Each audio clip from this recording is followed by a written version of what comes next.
प्रकृति कितनी मेहरबान रही है बिहार के लोगों के ऊपर में। बिहार के लोगों के पास में सबसे बड़ी जो बात है, जो सबसे बड़ी खाती उनके पास में इतनी ऐसी कृषि योग्य भूमि है जो विश्व में किसी भी स्थान पर नहीं है, किसी भी स्थान पर नहीं है। और ऐसी मिट्टी है जिन्होंने कि ऐसे लोगों को जन्म दिया है कि जो स्कॉलरली और जो एकेडमिक वर्क में अपने विद्वता के रूप में पूरी दुनिया भर में जाने जाते हैं। अब आप ऐसे समझिए इस पहलू को कि जब हम लोग बात करते हैं कि मेंटलिटी की और इस धरती के बारे में, इस पूरे स्थान के बारे में, तो इस स्थान में यहाँ पर इतनी उम्मीदें इसलिए हैं क्योंकि खेती में किसी भी स्थान पर जाकर आप कुछ भी छींट देते हैं, वहां पर फसल लहलहा जाती है।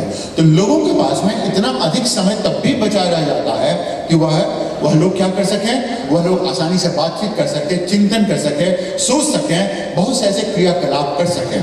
बिहार के लोग वस्तुतः जितना सोचते हैं, जितना अपना समय चिंतन में देते हैं, संभवतः देश का कोई अन्य हिस्सा इस चिंतन में उतना समय कभी नहीं देता है। और यह सबसे बड़ा कारण है कि बिहार के लोगों की सोच उनकी खाती है, उनकी संपदा है, संपत्ति नहीं है, यह उनकी संपदा है और वह उनकी धरोहर भी है। इस सोच है, और यह सोच जब इतना शक्तिशाली है तो हम लोगों ने इससे अपनी समस्याओं को अवसर में क्यों नहीं बदला है? कुछ तो कारण होगा, कभी तो आपने सोचा होगा कि ऐसा क्या कारण होगा कि हम लोग मानसिक रूप से इतने स्ट्रांग होते हुए भी, हम लोग इतने ईमानदार होते हुए भी, हम लोग इतने सांस्कृतिक रूप में हम लोग इतने सिविलाइज, इतने सभ्य होते हुए भी बहुत सी समस्याएं हमारे पास में घर कर गई हैं। कुछ तो कारण होगा, हम लोग इन कारणों के बारे में बात करेंगे अगर आता है तो। लेकिन आपको ध्यान होगा कि हम लोगों का इस स्थान पर मुख्य उद्देश्य है कि हम लोग एक संकल्पना लेकर आए। वो संकल्पना नहीं, वास्तविक रूप में वह एक क्रांति है। वह क्रांति जो पूरे देश के भविष्य को बदलने का सबब रखती है, जो पूरे देश के भविष्य को पूरी तरह से परिवर्तित करने का उसके पास में उसकी संभावना है। और यह एक संयोग है कि उसकी शुरुआत बिहार से ही हो रही है और यह आपके हाथ में है कि उस क्रांति को जन्म यहाँ पर दीजिए, इस स्थान पर जन्म दीजिए। आपको ध्यान होगा एक बार चाणक्य ने कहा था कि शिक्षक के ही गोद में प्रलय और सृजन दोनों ही पलते हैं। और अगर इस बात को हम दूसरे रूप में बोले कि बिहार के ही गोद में नई क्रांति पलती है, आपको क्या लगता है ऐसा है? सामान्य रूप में प्रतिभा का अर्थ हम लोग समझते हैं इस स्थान पर, या पूरे हिंदी पट्टी में हम लोग समझते हैं प्रतिभा का अर्थ है। प्रतिभा का अर्थ होता है कि कोई IIT क्वालिफाई कर गया, कोई PMT क्वालिफाई कर गया, या कोई सिविल सर्वेंट बन गया। कभी कभी ऐसा ही होता है। अच्छा, अब ऐसे समझिए कि 100 में कितने विद्यार्थी वास्तविक रूप में IIT क्वालिफाई करते हैं? 5, 10, बहुत होंगे तो 15। IIT PM क्वालिफाई करने वाले कितने विद्यार्थी हैं? उतने ही होंगे। और आप सोचें 7 लाख लोग परीक्षा देते हैं और 7 लाख लोग में कितने लोग सिविल सेवा परीक्षा पास करते हैं? मात्र 1000। क्या सब में प्रतिभा की कमी है? ऐसा नहीं है। प्रतिभा का अंश अर्थ ही बिल्कुल अलग होता है। आप इस बात को, यह एक फिर से एक क्रांतिकारी कथन भी है, क्रांतिकारी स्वरूप भी है। प्रतिभा का वही अर्थ होता है जिसे हम लोग कहते हैं कि जिसमें करिश्माई व्यक्तित्व हो, और करिश्मा किसी रूप में हो सकता है। रहमान को फिजिक्स नहीं आएगा, लेकिन AR रहमान को म्यूजिक आता है, वाद्य यंत्रों से खेलना आता है। वह प्रतिभा है, वह करिश्मा है। ठीक, आप ऐसा भी समझेंगे तो बिल्कुल ऋणात्मक रूप में लीजिए, बिल्कुल नेगेटिव रूप में ले लीजिए, बिल्कुल ही बुरा उदाहरण है, लेकिन शायद आपको समझने में मदद करे। हमारा उद्देश्य सही है। दाऊद इब्राहिम में भी प्रतिभा थी एक स्तर पर नीचे गिरने की। उसने क्या किया?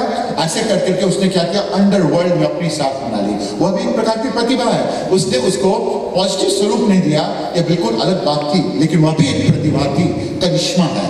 नरेंद्र मोदी साहब क्या है? करिश्मा है।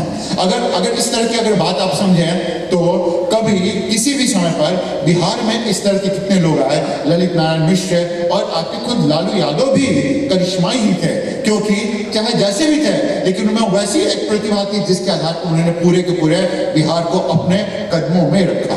प्रतिभा यह होती है, प्रतिभा सिर्फ फिजिक्स पढ़ना ही नहीं होता है, प्रतिभा संगीत भी होता है, वाद्य भी होता है, बातचीत करने की कला भी होती है, मैथमेटिक्स भी होती है। और मैथमेटिक्स की हम लोग बात करते हैं तो मंच पर हमारे मुख्य अतिथि हैं अभ्यानंद जी, उनसे बेहतर इस बात को कौन जानता होगा। इस स्थान पर वशिष्ठ नारायण को हम लोगों ने जन्म भी दिया है, इसी स्थान पर, यह भी प्रतिभा ही थी। तो प्रतिभा चेतन भगत भी हैं, प्रतिभा झुम्पा लाहिड़ी भी हैं, प्रतिभा नरेंद्र मोदी भी हैं।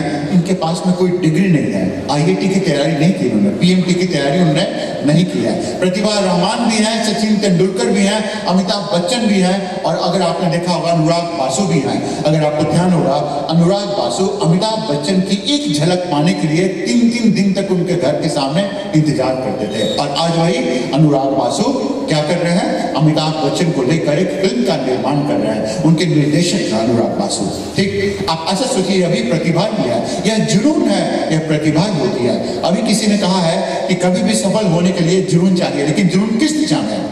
अगर हम चाहें, मेरे में जुनून आ भी जाए कि हम एक फास्ट बॉलर बनना चाहें, तो क्या बन सकते हैं इस उम्र में? नहीं संभव।